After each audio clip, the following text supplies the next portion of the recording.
Hello everyone and welcome to the latest Liverpool news update. I'm Steve Hoare. Hope all is well wherever you are. We're going to be speaking about Jurgen Klopp's press conference ahead of tomorrow's game against Crystal Palace. A little bit of good injury news, a little bit of bad injury news as well.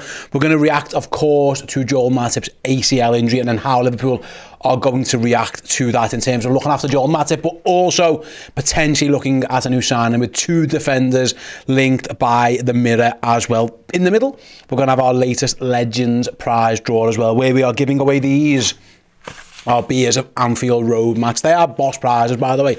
So yeah, we'll be giving those three prizes away to one lucky winner midway through the show, one of our Red Men Plus Legends. Get yourselves involved throughout the show now, guys. We'll bring some of your comments up on screen as and when we can do that. Right, first story, of course, I mentioned there about the press conference.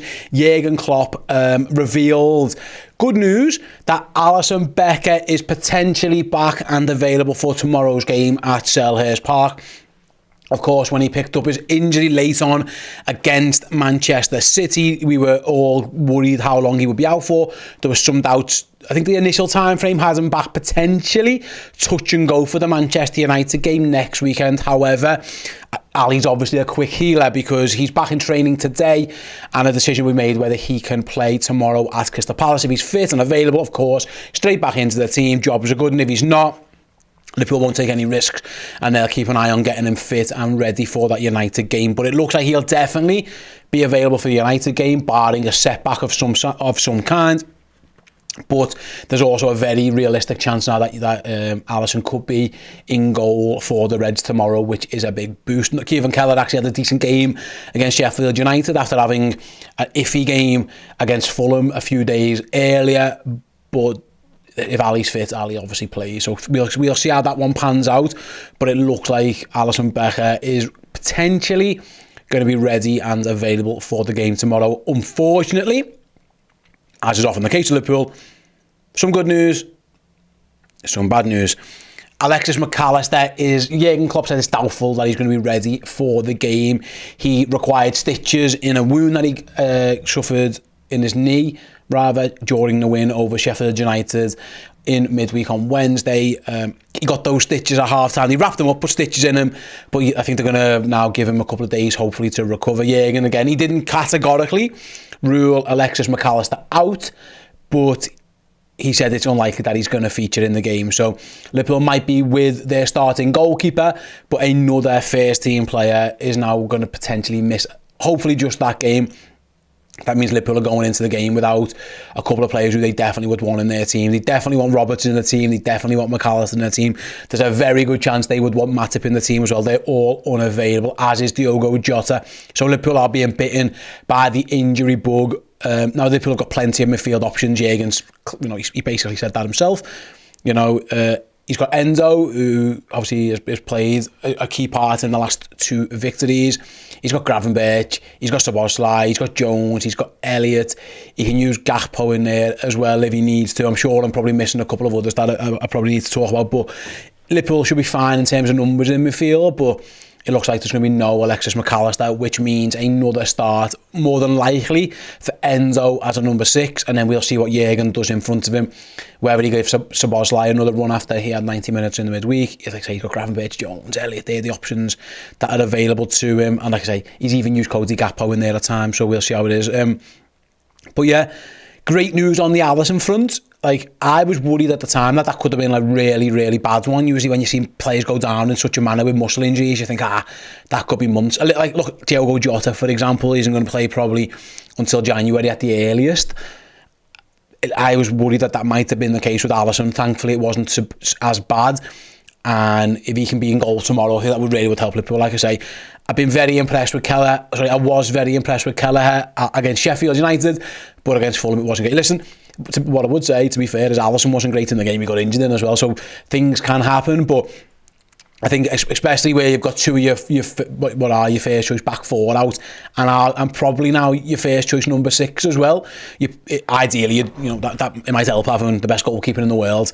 I know Palace don't score tons of goals, but they have got goal threat. Edouard's got 6 Premier League goals this season. They spread other ones around as well. They're not a huge goal threat, Crystal Palace, but they've certainly got players in there who can hurt you. So fingers crossed, Ali's fine, and perhaps most importantly as well, Alexis McAllister gets himself back fit and only misses this game. I'm not even including the Union game, because that for me, that should be a back reserve kids, players who just need minutes. So if Alexis can be back for United as well, that'd be awesome. It looks like the way Jürgen described it was that he's probably not going to play tomorrow, but therefore if that's only a problem and he wasn't just definitely ruled out, that makes you thinking, giving him an extra week, 8 days before Liverpool play United. Fingers crossed Alexis is back for that one. On the Matip news as well, Jürgen did touch on, obviously he spoke after the Sheffield United game and said Joel Matip ruptured his ACL, that's his season. And he was asked again at his press conference what Liverpool are going to do, and it's the added complication of Joel Matip being out of contract in the summer. And Jürgen said the club have already told Joel Matip that they're going to look after him while he's injured, and that discussions are ongoing as to what they do looking forward. Are they going to give him a new contract or not? But Liverpool are going to look after him through his rehab. That could be a year's worth of rehabilitation for Joel Matip, which obviously his contract ends in the summer. So it looks like Liverpool might even just give him a short-term deal at worst until his knee's better and then go from there. But they're not going to leave him out of contract while he rehabs his ACL, which is the right thing to do. You can't preach you'll never walk alone, and we're all in this together. And then just bin someone on the side of the road because he's got an injury. So it's right. We'll see what it means for Matip's future. Does he get a new deal on the back of when he's fit and firing? Who knows? What it does for Liverpool, if Matip can't, you'd imagine with a ruptured ACL, that's a long injury. He won't probably even be fit again until the start, at some point during 24-25 campaign. And at that point, maybe if Liverpool have just given him a few months of a deal, from June to like Christmas or whatever, they might make a decision then and say, listen, do you want another 6 months and you can help us in the second half of the season? Or, you know what, you're fit and fired and go and get yourself a club elsewhere. We don't know. But I think it's really good Liverpool are going to look after him. And after worst case, give him that short-term deal, because you can't just throw someone on the side. It just wouldn't be fair. It wouldn't be right. And it would go against everything. And Jürgen said, I hope the club do the right thing. It looks like Jürgen would like to give him a new deal anyway. Maybe a longer term one. That feels a bit risky. You probably just want to wait until you see how he's responding to treatment and how he gets on. But it's right that Liverpool are going to, obviously, they're not just going to get to June and go, right, Joel, you're out, see you later, go and do your own rehab, go and box yourself, you're not getting paid, go and just sort yourself out. That they're going to look after him a little bit, which is absolutely the right decision. Hangzai says maybe it's a 6-month contract. Yeah, exactly, it could be something like that. That wouldn't be a huge shock. You just sign him up from, end of June till Christmas time, and then you see where he's at. And if he's fit and firing, you can make, and depending on where Liverpool are, you go, right, do you fancy another 6 months, Joel, and you can go again next year? Or do you want to go and get somewhere else? It might be in Matip's interest to stay and just to prove to people that he's fit again and he's good. Or you could get offers elsewhere and we'll see where Liverpool, we don't know where Liverpool will live, sign someone, what's his position like in the squad, we don't know. But Liverpool are going to do the right thing by Joel Matip, and I think that's right. I think it's absolutely right. It's like I say, you can't preach you'll never walk alone and all this kind of stuff and then just bin someone off. So I think he'll go, and we'll see how he pans out. But he's absolutely been an unbelievable signing for Liverpool. There'll always be a debate of Liverpool's greatest ever free signings. Of the modern era, the two that spring to mind are James Milner and Joel Matip. Before that, obviously, Gary McAllister. But Gary McAllister, as good as he was, he didn't win every single trophy like Joel Matip and James Milner did. They're both as important as each other. He's been a huge influence on Liverpool. I hope he gets fit and fired and we'll see where it's at. If that's how his Liverpool career is going to end, it'll be a massive shame. So we'll see how things pan out. But Jürgen was quite clear that Liverpool are going to look after him until, he said, at least until he's back from injury, and then they're going to see what's what. So I think that was a good thing to do for Liverpool, the right thing to do, really. You wouldn't really expect anything else. On that, we're going to speak later on in the show about potential options as replacements. There's been a couple of links, and I've got to get the name right. It's Maxence Lacroix. My French isn't great. Lacroix. There's also Mark Gay from Crystal Palace who's been mentioned as well. We'll touch upon those in a moment. In the live chat now, let me know what you guys think. Jürgen kind of hinted that he was asked about whether Liverpool could sign a centre-back in January. His comment on that was interesting. He says, after 8 years, I never understand this. You always talk about transfers like it's just the easiest thing in the world. Just bring a player in, find the money as if we have endless money. We always talk about it. I really don't understand it. Everyone talks about it. We need another player. They all cost money and it must be the right player. Tell me a club who wants to sell a top centre-half. If you tell me one, not a centre-half, a top centre-half. Because that's what you'll have to be to play for Liverpool. So why should we start the process of that? 4 to 5 days, we've known that Joel will be out for a long time, which is bad for us. But we still have 4 centre-halves, which is absolutely all right. If we would have a 5th centre-half in beforehand, it's a completely different dynamic. One is not involved and we don't see steps with him or stuff like this. Is it perfect now? I'll say as long as we can go with these 4, yes. If not, then it'll be a bit more tricky. So what Jürgen's basically saying is it's going to have to be a really good player for them to go into the market, and we'll touch upon who those players might be in a moment. I say the Gay and Lacroix links are the 2 that have come out recently. But before we get to those, I am going to give away these 3 sets of beers of Anfield Road beer mats. They're brilliant prizes, by the way, and I'm just checking, that's a quite expensive prize. I'm not sure I've actually thought that one through, because that's like quite a collection, really. I'm just checking how much, what do they usually go for? Yeah, so a packet of these goes for, I'm just looking at redmenplus.com now. There you go. £12 a pack. They're 12 quid for these. And I'm going to give 3 of them away now to some lucky winners. So there you go. A nice £36 worth of beer mats on its way to someone. One of our Redmen legends who only plays £9.99 a month. I feel like I've misplayed that. I probably should just give 1 packet away, but it's fine. It's generous. It's Christmas. Let's give it away. So I'm going to bring the wheel up now on the screen. There we have it. All of our Redmen Plus legends subscribers are on this wheel. If you're watching along now, good luck to you. Here we go. Spin the wheel and find out who is getting the 3 packets of beer mats. It is Mikey the Red. Congratulations, Mikey. These 3 packets of beers of Anfield Road beer mats are on their way to you. If you want to get yourself some, by the way, redmenmerch.com. I showed them before. They are available there, as is this beautiful Christmas sweater that I'm wearing as well. Look at that. Trends, these are flying out. So if you want to get yourselves involved over there, by the way, Redmen Merch is the place to go. But also, if you want to be in the prize draws, Redmen Plus is the place to go. Become a legend and get yourselves in the draw. But yes, well done to Mikey. Well done to Brian, who won the earlier draw when we give away the signed book. And we'll be back on the watch along tomorrow with 2 more excellent prizes to give away. So yeah, get yourselves involved in that one. Right then, back to the news. Let me just close the advert down on the horrendous Daily Mail football website, because it's just absolutely, just shambolic, the amount of adverts that are on these sites sometimes. Anyway, I can't even close, but yeah, according to John Cross, the chief football writer of the Mirror, and I can only apologise for the sheer amount of pop-up adverts that, look at that, it's just everywhere, it's a joke. Anyway, he says, Liverpool could be forced into the market for a new centre-half, and Wolfsburg defender Maxence Lacroix is on their radar. Goes on to explain Jürgen's obviously lost Joel Matip.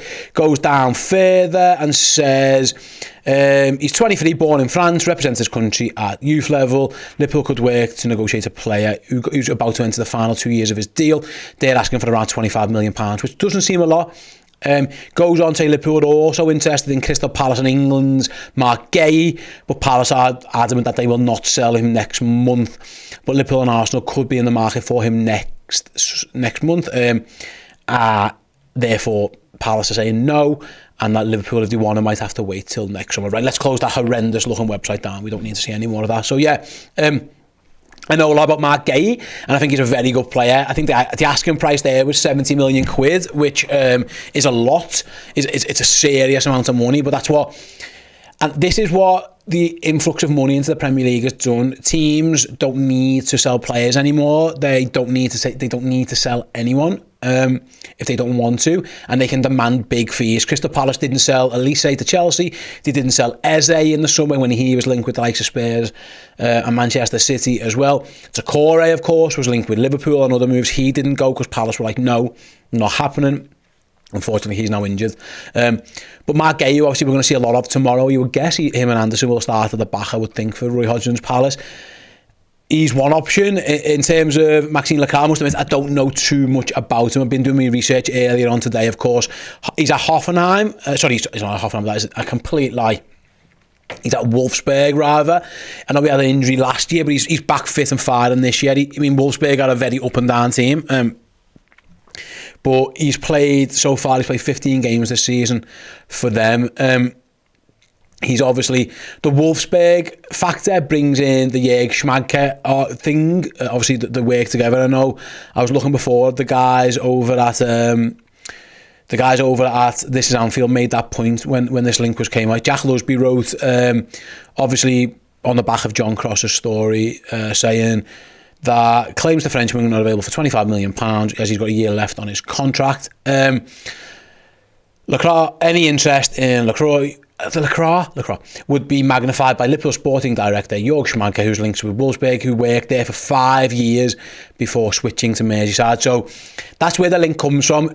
Like, if it's 25 million quid, Jäger mentioned before, he'd only buy a top centre half. I don't know if this guy is, and I understand this point, but if Liverpool, I disagree with Jäger when he says, yeah, we've got these four now and that's fine. I 100% agree. If you could guarantee me that Matip, Konate, Van Dijk and Quansah are going to stay fit from right now until the summer, I'd have no issue with just having those four as your options. I think that's fine. However, Ibu Konate's record of staying fit just isn't great. Joe Gomez has had issues as well. On top of that, Liverpool are currently without Andy Robertson, and Joe Gomez has been playing left back a bit. I know Conor Bradley's on his way back, but I don't think Jürgen would be quite comfortable putting him in at right back. If Trent needed the time off or a rest or an injury or suspension, touch wood doesn't happen, that'll be Joe Gomez as well. So it's like Rafa Benitez's blanket thing, isn't it? You pull the blanket over here and you're cold over there, and you pull him over here. That's where Joe Gomez is at. So I think if you said like all four will be fit and firing, fine, I think you'd be okay with it. We just don't trust it. For me, I think Liverpool should go and buy a centre-back in January, or at least a player who can play centre-back. If he can play in other positions as well, sound. Or if there's a really good option at full-back you want to buy and just make Joe Gomez a centre-half full-time, that's an option as well. But whether it's Guehi, I don't think so. I don't think Palace would sell him, and I think the fee would be too high. Now, 25 million for Lacroix, now maybe that is an option. Liverpool don't really want to panic in January. They've been known to do it in the past, and it hasn't always worked out. And I think Jürgen kind of touched upon that. When we've panicked, we've ended up getting shy players in on loan. Arthur Melo, Ben Davies, Stephen Colker, Ozan Kabak. Just think it was like, for me, Liverpool, I would have to believe that the Reds had someone lined up for next summer as a centre-half option, knowing that Joel Matip was out of contract anyway before the injury. Is there a way you can bring that deal forward? We saw them bring the Gakpo deal forward. We saw them bring the Luis Diaz deal forward. They were meant to be summer deals, and they both got brought into the January. Can Liverpool do that as centre-half? Was Lacroix one of the players who had their eye on? Again, Jörg Schmadtke will know a lot about him. He's 6 foot odd. He meets the stature in terms of height. He's very, very quick as well. From what the YouTube compilations that I did manage to sneak in earlier on, but that I don't know. Again, do they think he's the answer? And was he going to be the signing? And if they think they can get him closer, I don't know. Official Cam says, I'd love to get Jeremy Frimpong. He's got a 40 million release clause and is a top class right back. Gives Trent a backup and a chance to move into midfield. I don't think Liverpool are going to pay £40 million for a backup right back, to be honest with you. And I don't think there's any intention to make Trent a midfielder. I really don't. Since Trent started playing the inverted midfield role where he goes into there, Liverpool have won more points in the Premier League than anybody else. They don't lose games really when he does it. The one time he did lose, he was hardly on the pitch. and we had 9 players against Tottenham. Like, it was a joke, and we had a goal disallowed that was literally a goal. So I don't see that one personally. I don't, if they're going to sign someone, I think it should be, and it probably would be, a centre half. Jürgen's kind of downplayed it. There's still a lot of time. My guess would be, whoever you had your eye on replacing Matip with, if the plan wasn't to give him a new contract, just can you get that person in January?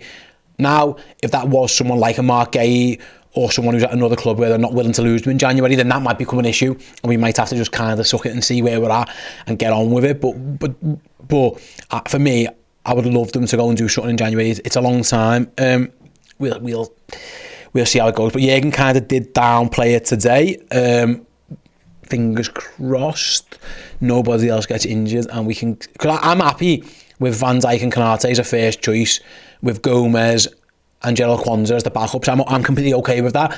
I just don't know how long you can rely on that. Look at Ibu's record, muscle injuries. Look at Gomez's record. Kwanzaa's still a young player. How is he going to react to a load of footy if he has to play it? But there's so many unanswered questions there. Hopefully Virgil stays being Virgil, because he's playing like a man who was desperate to win a trophy this year as captain of Liverpool. He's taken his game back to the levels almost of pre-injury Virgil van Dijk, and that's a massive bonus for us, because if he was struggling as well, Liverpool could have some issues there. But yeah, whether it's Gay, whether it's I don't know. Jürgen kind of downplayed it, but John Moss is a former horrendous referee. John Cross in the Mirror, he's a respected journalist. Who knows where his information's coming from? I don't know, but I don't think he just made it up. So he's obviously got wind of something, and there are links there with Lacroix. So obviously, going back to it for the Schmadker stuff, and I do think there will be a battle for Mark Gay next summer. I think a lot of teams will actually quite like to sign him, and we'll see how that one pans out. But either way, whatever happens, Liverpool have got to get to January anyway with what they've got. There are a lot of games to be played between now and January. I'm just going to bring the fixture list up in a second. I just need to find it first. Liverpool fixtures, there we go. So between right this second and the end of January, Liverpool play Palace tomorrow, of course. Union on Thursday, where hopefully they can look after a few players. Then they got United, West Ham in the League Cup quarter final, then Arsenal, then Burnley, and then on New Year's Day Newcastle. So that's a lot of games before the end of the month. Liverpool have got 1, 2, 3, 4, 5, 6 games, and then a 7th on the first day of the next month. We've just found out the Arsenal FA Cup game is there as well, before the little winter break that the Reds have got. So there's lots of games. There's a possibility of a League Cup semi-final a few days later after that Arsenal game as well, depending if Liverpool can get through West Ham. So Liverpool got loads of games. There's nothing they can do. They can't sign no one before them. So they are going to have to cope, and Jürgen to say that there's a lot of games to be played between now and then. The landscape in January could look completely different. There could be more injuries. There could be players back. Who knows where we're going to be? But while we do look ahead to January and maybe hope or maybe want them to sign someone, there are still how many games at least? What's that? 1, 2, 3, 4, 5, 6, probably at least 7 games, because I don't think they're able to sign someone and play them on New Year's Day against Newcastle with it being a bank holiday and all that. Isn't there's usually rules where they can't register players. There's at least 7 games where these 4 are Liverpool centre-back options. Hopefully they all play well and can get through it. Let's have a little look. Les says, what happened to Billy Cometio? Yeah, he's gone off the radar, Billy. I don't think he'll ever play for Liverpool. I don't think they've been too impressed with him.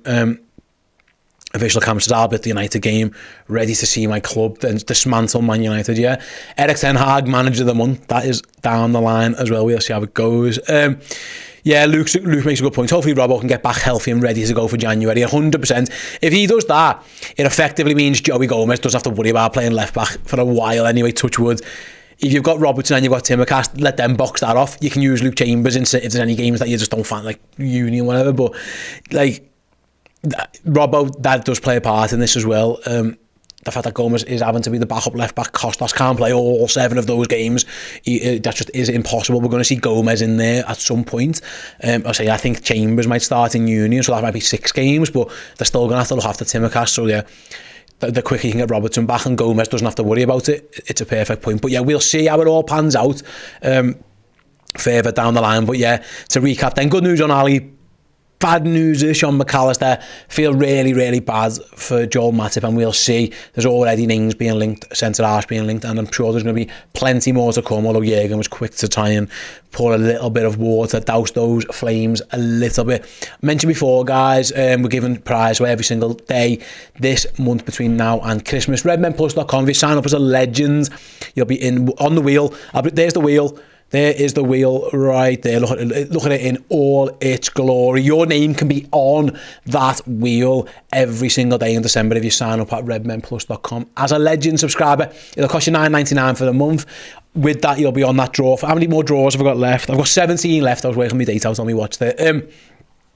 Signed their couch shirt, signed Jamie Carragher programme, signed gloves from Chris Kirkland, a shirt signed by Ibu Konate, who we mentioned in the show. That is all there for you as well. If you're not lucky enough to have a ticket for the game tomorrow at Selhurst Park and you're going to be watching on the TV, do consider joining us for the Red Men TV watch along from 1:15.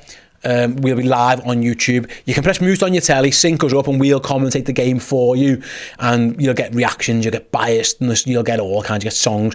Go back on the YouTube channel, just check out what Man Errol's reactions were like during the Fulham games to see what you're going to get from Paul and Chris tomorrow. Hopefully, it's a bit more stress-free than that game, and they get to just nicely serene Liverpool for a routine victory. But if not, then yeah, come and join us for that one. Thanks very much for joining us on this show as well. Hope you have an amazing weekend. Hope Liverpool, fingers crossed, get the job done for us tomorrow. And yeah, we'll see you all on the watch along. See you later. Thank you so very, very much for checking out the video. If you enjoyed it, drop a like. The season is now well underway. If you need extra Red Men content, be it podcast, videos, documentaries, interviews, and general shows, fill your boots on redmenplus.com today.